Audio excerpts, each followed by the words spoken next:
Now the first thing you're going to have to do after getting the clamps on, while they're still loose, you've got to resolve the vertical positioning of the cabinet against whatever you're joining it to. So for example, on a base cabinet that's here joined to a tall panel that's rising up, you have to have the face frame flush with each other. We don't want it jagged there because it's going to be visible. Once that is resolved, the big challenge is to get the face frames flush. Flush means that they are in the same plane. They are as if they are one single surface.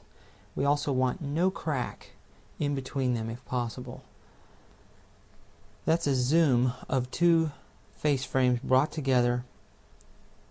It appears to be just like we want it, although it could be that from this angle we're not seeing a difference in the plane.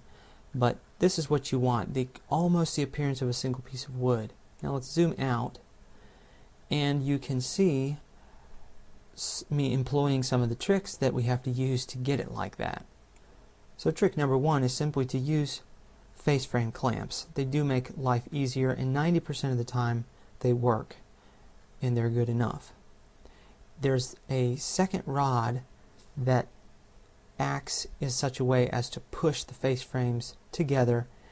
You can see that the main body of the clamp has a hook that goes around to the backs of the face frames, so it's essentially acting to pull them into plane. It doesn't always work though. Tool number two is the rubber mallet. If it's rubber, you don't need to be afraid to use it quite aggressively on face frames, and it does help.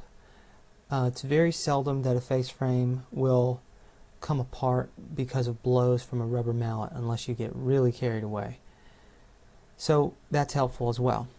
The third tool for getting this done right is shims.